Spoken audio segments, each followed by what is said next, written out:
माजिदा ज़ारा से कह रही है कि मुझे तो ऐसा लग रहा है कि इस लड़की का कोई इलाज करना होगा, क्योंकि ये लड़की आए दिन कोई ना कोई ऐसी बात कर देती है कि मेरी रूह तक निकल जाती है कि आखिर इसको क्या हो गया ये। आप देखेंगे कि ज़ारा कहती है कि आपकी बात बिल्कुल ठीक है, मुझे भी इसके हालात कुछ ठीक नहीं लग रहे। हर बात बे बात पर इसको गुस्सा आ जाता है और हर चीज़ इसकी बदल कर रह गई है। आखिर कब तक ये ऐसी हरकतें करती रहेगी और सारे मामलात ऐसे होते रहेंगे। मुझे तो कुछ समझ नहीं आ रही कि आखिर ये सब कुछ क्या हो रहा है। आप देखेंगे कि दूसरी तरफ हनान जो है वो काफ़ी ज़्यादा परेशान है और सारा कुछ उतावला हो रहा है पैसे देने के लिए कि कब जायदाद उसके हाथ में आए और हर चीज़ का मालिक बन बैठे। उसकी माँ कहती है कि अब तुम्हें इस काम के लिए देरी नहीं करनी चाहिए, जितनी जल्दी हो सके सारा कुछ अपने हाथ कर लेना चाहिए। हमें माजिदा से बात करनी होगी कि हमें पैसों की सख्त ज़रूरत है, क्योंकि इस वक्त हमें वाकई में बहुत सख्त ज़रूरत है।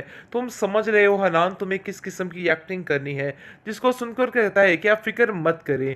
लेकिन आप देखेंगे कि ज़ारा काफ़ी हैरान है कि इतने दिन गुजर गए और इन लोगों ने मेरा हाल तक नहीं पूछा।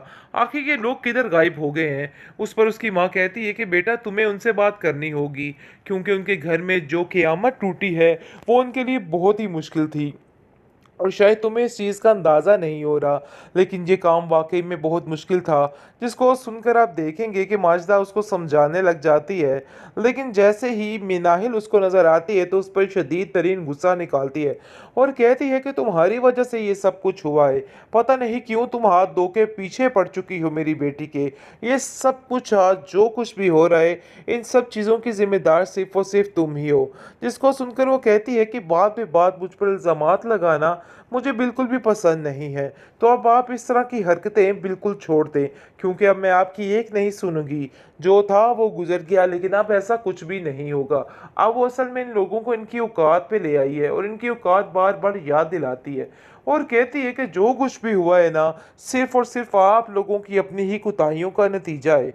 तो बेहतर यही है कि अपने दिल से ये सारी फ़ज़ूलियात निकाल दें कि कुछ भी ठीक होगा, क्योंकि अब मैं ये चीज़ बिल्कुल भी बर्दाश्त नहीं करूँगी कि मेरे ऊपर कोई तिनका भर भी जवाब आए या कुछ भी हो। अब क्योंकि फ़ज़ूलियात का कोई भी तल्लुक वास्ता नहीं रहा। आप देखेंगे कि उसको ज़ारा कहती है कि तुम्हारा तो बंदोबस्त मैं करती हूँ, तुम ज़रा सब्र करो और देख लेना कि तुम्हारा अब क्या हश्र होगा। वो अपनी माँ से कहती है कि आपको कोई फ़ैसला करना होगा, तो बेहतर यही है कि जितनी जल्दी हो सके इसको इस घर से निकालिए, ताकि ये सारे मामलात जो हैं वो ख़त्म हो जाए। माजिदा कहती है कि अरे इस काम में भी मसला है, ये बिल्कुल भी दुरुस्त नहीं है। मुझे ऐसा लगता है कि इससे प्यार जतलाकर हमें सारा कुछ अपने नाम लिखवा लेना होगा, ताकि हमें कल को परेशानी ना हो, क्योंकि ऐसे हमें कल को काफ़ी ज़्यादा परेशानी हो सकती है। ये मिनाहिल किसी वक़्त भी उछल सकती है और हर चीज़ ये ले उठ सकती है। लेकिन आप देखेंगे कि मिनाहिल इनकी बातें सुनकर काफ़ी हैरान होती है कि आखिर ये लोग कितना डीप सोच रहे हैं और क्या-क्या कुछ कर रहे हैं, जिसकी वजह से वो फैसला कर लेती है कि वो बहुत जल्द इस घर से चली जाएगी और सारा मामला ठीक कर देगी, क्योंकि वो जानती है कि ये लोग उसको चैन से जीने नहीं देंगे, क्योंकि ज़ारा जिस दिन किस घर से आई है काफ़ी ज़्यादा अपनी माँ का दिमाग ख़राब कर रही है और तरह-तरह की बातें कर रही है। लेकिन आप देखेंगे कि ज़ारा जो है उसको जवाब नहीं दे रही मिलाई और आप कहती है कि इन लोगों को जवाब देने का कोई भी फ़ायदा नहीं है, क्योंकि ये लोग इस काबिल नहीं हैं कि इन लोगों को कोई जवाब भी दिया जाए। इस तरह से आप देखेंगे कि माजिदा जो है वो कहती है कि तुम फ़िक्र मत करो, बहुत जल्द इसके साथ अपना रवैया ठीक रख के मैं हर चीज़ इन लोगों से निकलवा लूँगी। तुम्हें टेंशन लेने की कोई भी ज़रूरत नहीं है। देख लेना बहुत जल्द सारे मामले ठीक हो जाएँगे, इसलिए इन बातों की फ़िक्र मत करो।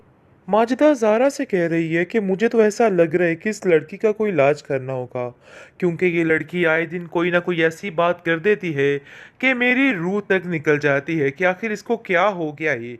आप देखेंगे कि ज़ारा कहती है कि आपकी बात बिल्कुल ठीक है, मुझे भी इसके हालात कुछ ठीक नहीं लग रहे। हर बात बे बात पर इसको गुस्सा आ जाता है और हर चीज़ इसकी बदल कर रह गई है। आखिर कब तक ये ऐसी हरकतें करती रहेगी और सारे मामलात ऐसे होते रहेंगे।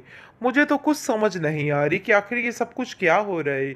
आप देखेंगे कि दूसरी तरफ हनान जो है वो काफ़ी ज़्यादा परेशान है और सारा कुछ उतावला हो रहा है पैसे देने के लिए कि कब जायदाद उसके हाथ में आए और हर चीज़ का मालिक बन बैठे। उसकी माँ कहती है कि अब तुम्हें इस काम के लिए देरी नहीं करनी चाहिए।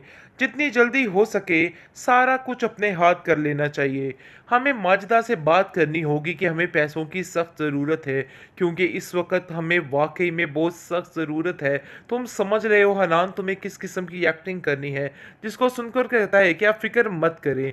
लेकिन आप देखेंगे कि ज़ारा काफ़ी हैरान है कि इतने दिन गुजर गए और इन लोगों ने मेरा हाल तक नहीं पूछा। आखिर ये लोग किधर गायब हो गए हैं। उस पर उसकी माँ कहती है कि बेटा तुम्हें उनसे बात करनी होगी, क्योंकि उनके घर में जो क़यामत टूटी है वो उनके लिए बहुत ही मुश्किल थी। और शायद तुम्हें इस चीज़ का अंदाज़ा नहीं हो रहा, लेकिन ये काम वाक़ई में बहुत मुश्किल था, जिसको सुनकर आप देखेंगे कि माजिदा उसको समझाने लग जाती है। लेकिन जैसे ही मिनाहिल उसको नज़र आती है, तो उस पर शदीद तरीन गुस्सा निकालती है और कहती है कि तुम्हारी वजह से ये सब कुछ हुआ है। पता नहीं क्यों तुम हाथ धो के पीछे पड़ चुकी हो मेरी बेटी के। ये सब कुछ आज जो कुछ भी हो रहा है, इन सब चीज़ों की ज़िम्मेदार सिर्फ़ और सिर्फ़ तुम ही हो। जिसको सुनकर वो कहती है कि बात पे बात मुझ पर इल्ज़ामात लगाना मुझे बिल्कुल भी पसंद नहीं है। तो अब आप इस तरह की हरकतें बिल्कुल छोड़ दें, क्योंकि अब मैं आपकी एक नहीं सुनूँगी। जो था वो गुज़र गया, लेकिन अब ऐसा कुछ भी नहीं होगा। अब वो असल में इन लोगों को इनकी औकात पे ले आई है और इनकी औकात बार-बार याद दिलाती है और कहती है कि जो कुछ भी हुआ है ना, सिर्फ़ और सिर्फ़ आप लोगों की अपनी ही कोताहियों का नतीजा है। तो बेहतर यही है कि अपने दिल से ये सारी फ़ज़ूलियात निकाल दें कि कुछ भी ठीक होगा, क्योंकि अब मैं ये चीज़ बिल्कुल भी बर्दाश्त नहीं करूँगी कि मेरे ऊपर कोई तिनका भर भी जवाब आए या कुछ भी हो। अब क्योंकि फ़ज़ूलियात का कोई भी तल्लुक वास्ता नहीं रहा।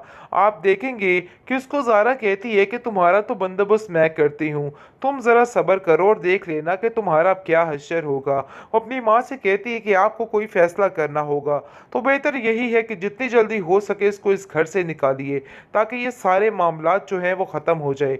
माजिदा कहती है कि अरे इस काम में भी मसला है, ये बिल्कुल भी दुरुस्त नहीं है। मुझे ऐसा लगता है कि इससे प्यार जतलाकर हमें सारा कुछ अपने नाम लिखवा लेना होगा, ताकि हमें कल को परेशानी ना हो, क्योंकि ऐसे हमें कल को काफ़ी ज़्यादा परेशानी हो सकती है।